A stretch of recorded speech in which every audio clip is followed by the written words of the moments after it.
शिव।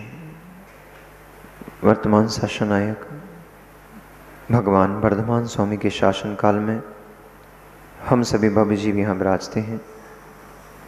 परम भट्टारक महाश्रमण उन भगवान वर्धमान स्वामी के मुख कमल से निश्रित बागवादिनी भगवती मंजनवाणी का हम सभी भव्य जीव यहाँ करुणांजलि लगा करके पान कर रहे हैं। यह बागवादिनी, यह भगवती मंजनवाणी सभी जीवों का कल्याण करे, सभी जीवों का मोक्ष मार्ग प्रशस्त करे। जीवन के किसी भी पल में वैराग्य उपज सकता है। संसार में रहकर यह प्राणी संसार को तज सकता है। उत्तम निमित्त और उपादान की योग्यता, उपादान की योग्यता प्रकट न होने से और उत्तम निमित्त का संयोग न होने से इस जीव ने अनंत संसार को भोग डाला, अनेक अनेक पर्यायों को प्राप्त किया, अनेक अनेक अवस्थाओं में न जाने कितने प्रकार के कष्ट और दुखों को भोगता हुआ निरंतर यह जीवन चक्र में फंसा यह प्राणी, यह जीव निरंतर ही कष्टों का भोगन करता रहता है। कदाचित कभी कोई पुण्य का नियोग होता है, उस पुण्य के नियोग से धर्म आदि का समागम इस जीव को मिल जाता है। पर धर्म का समागम मिलने पर भी, धर्मात्माओं का समागम मिलने पर भी, भगवान जिनेंद्र का दर्शन आदि मिलने पर भी यह जीव अपनी योग्यता को प्रकट नहीं कर पाता, पुनः पुनः उसी संसार चक्र में फिर फंस जाता है। कभी यह जीव पांच पाप रूप क्रियाओं को करता है, नरक में गिर जाता है। कभी यह जीव चार कषाय रूप भोगों को भोगता है, परिणामों को भोगता है, स्वयं का घात करता है, पर का घात करता है। कभी यह जीव पांच इंद्रिय के भोग, इनमें आसक्त होकर के, पांच इंद्रिय के भोगों में तल्लीन होकर के यह जीव नीचली धराओं का ऊपर, धराओं में जाकर के नारकी आदि पर्यायों को प्राप्त करके कष्ट को भोगता है। कदाचित कभी जिन उपदेश मिल गया, कभी निर्ग्रंथ मुनिराजों के दर्शन हो गए, कभी निर्ग्रंथ जिन बिंब के दर्शन हो गए, उससे कुछ कर्मों की छपना की, कुछ पुण्य का संचय किया, उस पुण्य के प्रभाव से यह जीव व्यंतर आदि देव दुर्गति को प्राप्त हो गया। ऊट पर तो उठा, परंतु देव में जिसको दुर्गति कहा जाता है, ऐसी व्यंतर भवनवासी आदि जो पर्याय हैं, इन पर्यायों में चला गया। चिरकाल तक यद्यपि वहां सुख है, क्योंकि देव पर्याय है, इसलिए उन देव पर्यायों के सुखों को भोगा, पुनः उनमें ही रमण करते हुए, उनमें ही राग भाव करते हुए फिर आकर के वहीं उसी 84 के चक्कर में फिर फंस गया। कितना समय बीत गया, कितना समय बीत गया, अनंत काल व्यतीत हो गया। लाख, 2 लाख, करोड़, 2 करोड़, अरब, 10 अरब, इतना समय नहीं बीता। अनंत अनंत कल्पकाल बीत गए। एक कल्पकाल कितना होता है? 20 कोड़ा कोड़ी सागर का एक कल्पकाल होता है। 1 करोड़ में 1 करोड़ का गुणा करो तो 1 कोड़ा कोड़ी होता है। यानी 20 करोड़ में 20 करोड़ का गुणा करोगे तो 20 कोड़ा कोड़ी वर्ष नहीं, 20 कोड़ा कोड़ी सागर। एक सागर में असंख्यात वर्ष होते हैं। ऐसे 20 कोड़ा कोड़ी सागर का एक कल्पकाल, और 1-2 कल्पकाल नहीं, अनंत अनंत कल्पकाल व्यतीत हो चुके हैं, परंतु हमें अपना आज तक भान नहीं हो पाया। हम अपने आप को आज तक नहीं पहचान पाए, हम कौन हैं और क्या करते हैं। वस्तु को परिणमन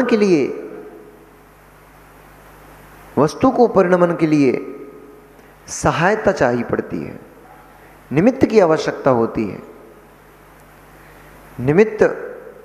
निमित्त तटस्थ होता है, उस तटस्थ निमित्त का सहारा लेकर के जो परिणमनशील होता है, जो कार्यकारी होता है, वह जीव का अपना उपादान होता है और उस निमित्त को प्राप्त करके वह उपादान परिणमन करता है।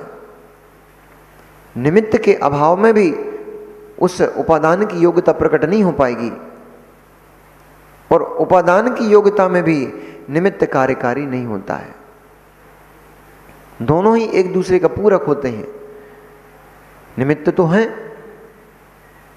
निमित्त तो चतुर्थ काल में थे, निमित्त तो आज भी हैं, परंतु निमित्त तब ही निमित्त है जब वो आपको प्रभावित कर ले।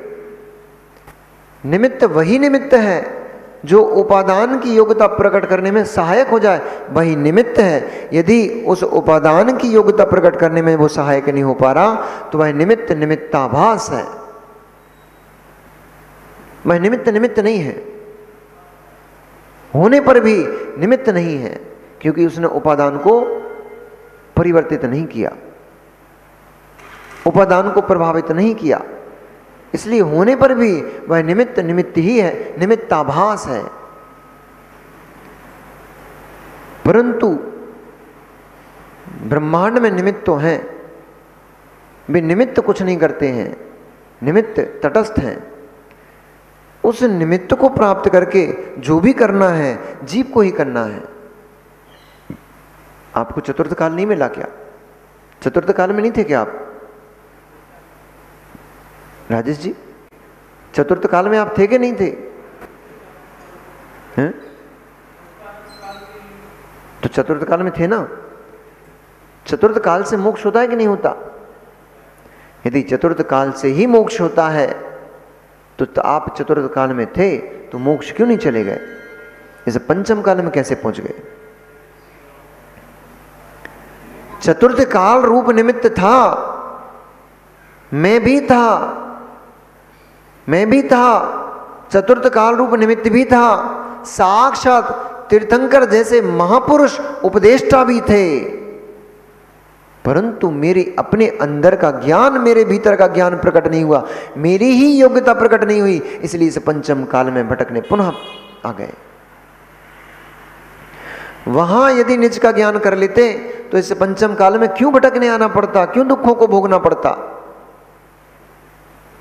बड़ी विडंबना है। पंचम काल में कोई जीव सम्यक के साथ जन्म नहीं लेता। नियम से पंचम काल में मिथ्यात्व के साथ ही जन्म होता है। यानी हम पंचम काल में जन्म लिए, इससे ये बात तो सिद्ध हो गई कि हम मिथ्यात्व से भरे हुए थे और अब भी उस परम तत्व के ऊपर श्रद्धा न हो पा रहा है कि नहीं हो पा रहा? यदि नहीं हो पा रहा तो मिथ्यात्व अभी भी हमारे ऊपर भरा पड़ा है। निमित्त और उपादान, निमित्त कार्यकारी नहीं, निमित्त उदासीन होता है, प्रेरक होता है। निमित्त उदासीन होता है, प्रेरक होता है। जैसे आप यहां से निकले, धूप बहुत तेज थी, रास्ते में वृक्ष की छाया दिख गई तो आपको छाया को देख करके आपका भाव उत्पन्न हुआ कि थोड़ी देर मुझे इस छाया में विश्राम कर लेना चाहिए, वृक्ष की शीतल हवा ले लेना चाहिए। वृक्ष ने नहीं कहा आपसे कि तुम रुको और न छाया ने आपको रोका। छाया निमित्त थी, उस निमित्त को प्राप्त करके आपका परिणाम रुकने रूप हो गया, आप वहीं रुक गए। ये उदासीन निमित्त था। एक प्रेरक निमित्त होता है कि कोई जीव मूवी देखने जा रहा था और हमारे तुषार भैया रास्ते में उसके मित्र को मिल गए और उससे कहा कि अरे तू कहाँ मूवी देखने जा रहा है, चल टाल में, पारस धाम में नंदीश्वर द्वीप की रचना हुई है। चल हम नंदीश्वर द्वीप की अकृत्रिम नहीं जा पा रहे हैं तो कम से कम कृत्रिम नंदीश्वर द्वीप की वंदना करते चलते हैं। चल वहां चलकर पुण्य कमाएंगे। वो आपके साथ चल दिया, ये प्रेरक निमित्त हो गया। लेकिन चाहे निमित्त प्रेरक हो चाहे उदासीन हो, निमित्त तटस्थ होता है, निमित्त कर्ता नहीं होता। कर्ता तो आपका उपादान ही होता है। वृक्ष की छाया हो, चाहे आपने किसी को प्रेरित किया हो, यदि उसका मन नहीं होता तो ना तो वो वृक्ष के नीचे ठहरता, और अगर उसका मन नहीं होता, वह निर्णय नहीं करता, तो आप उसको जबरदस्ती खींच के नहीं ला सकते थे। परिणत होने की योग्यता उपादान में ही होती है। निमित्त प्रेरक होता है अथवा उदासीन होता है, निमित्त निमित्त होता है। परंतु अहो आश्चर्य की बात, हमें आज तक ऐसा कोई निमित्त नहीं मिला जो हमें प्रभावित कर सकता। और हमें ऐसे ही निमित्त मिले जिन्होंने हमें अब तक प्रभावित करके रखा। हमें आज तक कोई, विवेक जी, हमें आज तक कोई ऐसा निमित्त नहीं मिला जिसने मुझे प्रभावित किया हुआ। और मुझे आज तक ऐसे ही निमित्त मिलते रहे जो हमेशा मुझे प्रभावित करते रहे। ऐसा एक भी निमित्त नहीं मिला आज तक जिसने मुझे ऐसा प्रभावित कर लिया हो, ऐसा प्रभावित कर लिया हो कि सर्व परिग्रह का त्याग कर दिगंबरत्व को प्राप्त कर उत्कृष्ट साधना करके यह जीव मोक्ष को चला गया हो। ऐसा निमित्त आज तक नहीं मिल पाया। वे ही निमित्त मिले जिन्होंने 4 कषाय रूप परिणत कराया। वे ही निमित्त मिले जिन्होंने 5 पाप रूप परिणत कराया। वे ही निमित्त मिले जिन्हें 5 इंद्रिय के विषय भोग रूप परिणत कराया। वे ही निमित्त मिले जिन निमित्तों ने मुझे व्यसनों में डाल दिया, मेरी दुर्गति करा दी। पर इसमें निमित्त का कोई दोष नहीं है। इसमें निमित्त का, प्रवेश जी, इसमें निमित्त का रत्ती भर भी दोष नहीं है। निमित्त बेचारा निर्दोष है, निमित्त निर्दोष है। कषाय मिथ्यात अवरति प्रमाद कषाय योगा बंध हेतवा, ये सूत्र सही है ना? कषाय बंध का हेतु है, सूत्र सही है ना? अभी तक तो आपने यही पढ़ा है कि कषाय बंध का हेतु है। आज मैं आपको नई व्याख्या सुनाता हूं। कषाय निर्बंध का भी हेतु है। अब उठना नहीं कोई यहां से जब तक पूरी व्याख्या नहीं हो जाए, नहीं तो बहुत गड़बड़ करके चले जाओगे। वो जो खेल दिखाने वाला आता है ना, मदारी,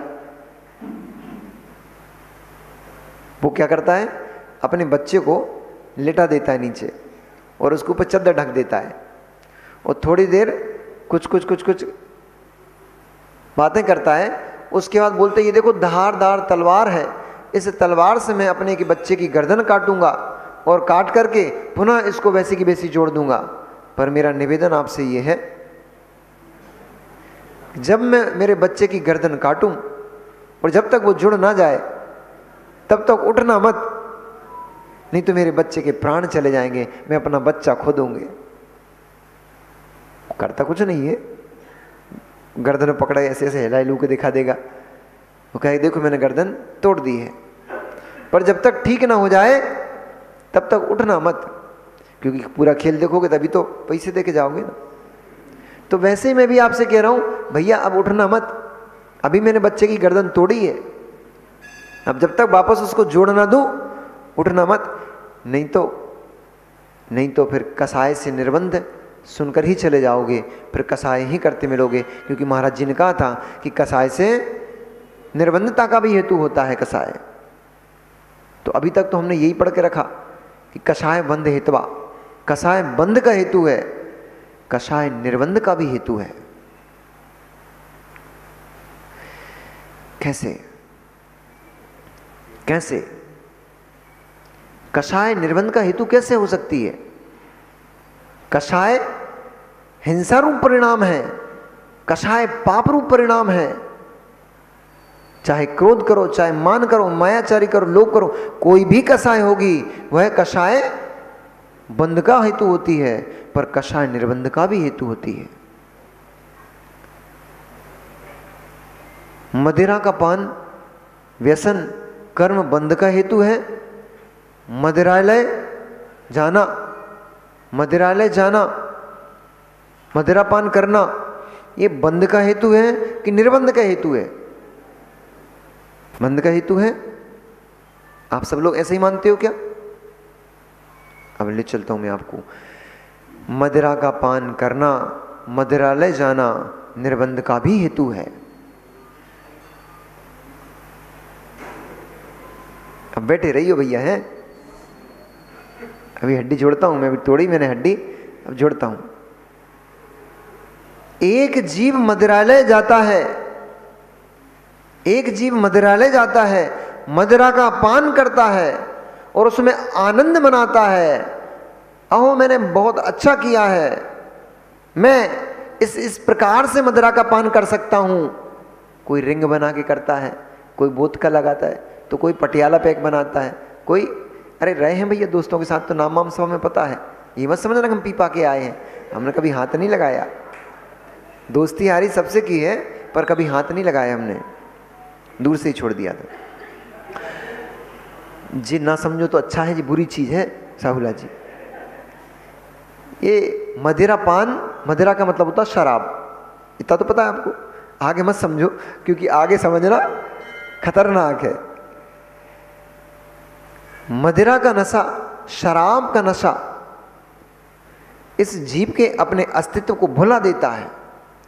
वह जीव उस मदिरा का पान करके आनंद में है, आनंद मना रहा है। मैं इस प्रकार से इसको पान करता हूं, इसको पान करने के बाद मैं यह कार्य करता हूं, ऐसा आनंदित हो रहा है। वह जीव कर्म का बंध कर रहा है। और एक जीव जो मदिरा पान करता था, वो उस मदिरा का पान करके और कभी ठोकर लग गई, कभी कुछ दुर्घटना घट गई, अब वह चिंतन कर रहा है, ओ धिक्कार हो मेरी परिणति को, मैंने अपना मनुष्य जीवन इस मदिरा के नशे में कितना नष्ट कर डाला। मैंने अपनी पर्याय के अमूल्य कितने क्षण इस मदिरा के नशे में धुत होकर के कहां नष्ट कर डाले, कितना मैंने पाप कमा डाला। मदिरा उसके लिए निर्बंध का कारण हो रही है।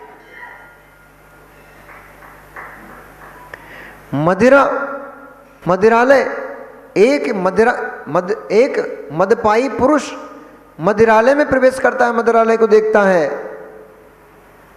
आप इंग्लिश वाले हो ना, तो बियर बार और अल्कोहल बार, उन स्थानों को देख करके आनंदित होता है। मेरा प्रिय स्थान मुझे दिखाई दिया। राग काम करता है प्रदीप जी। इस जीव का राग कहां जाता है? कांग्रेस का कार्यालय दिख गया, कांग्रेस का कार्यालय दिख गया, टूटा टपड़ा टाइप का वो कांग्रेस का कार्यालय वहां पे दिख गया। कांग्रेस का कार्य दिखने मात्र से उत्साह आया कि नहीं आया? उत्साह आया, राग भाव गया, ये हमारा कार्यालय महाराज जी। उत्साह उत्पन्न हुआ, राग भाव गया, उस स्थान ने आपको कर्म का बंध करा दिया। स्थान ने नहीं करा दिया, उस स्थान में आपके राग ने आपका कर्म बंध करा दिया। स्थान यदि कर्म बंद कराता तो फिर हम भी बंद हो जाता, हमें भी बंद हो जाता कर्म का। और जो ये अब आपके साथ में कोई बीजेपी का कार्यकर्ता चल रहा था, यदि स्थान कर्म का बंद कराता तो उस कांग्रेस के कार्यालय को देख करके उस बीजेपी के कार्यकर्ता को भी कर्म का बंद होगा, लेकिन उसको दूसरा प्रकार का होगा। आपको राग रूप कर्म का बंद हुआ कांग्रेस का कार्यालय देख करके, और उसको कांग्रेस का पंजा देख करके द्वेष रूप परिणाम उत्पन्न हो गए। ये हमारा नहीं, ये कांग्रेसियों का कार्यालय है, देखो कैसी हालत पड़ी हुई है इसकी। ऐसा द्वेष भाव उत्पन्न हो गया, उसने भी कर्म बंद किया, उसने द्वेष रूप कर्म का बंद किया। और हम जैसे लोग चले आ रहे थे साथ में, बीजेपी वाले कौन तो कोई था क्या जो चल रहे थे उनमें से,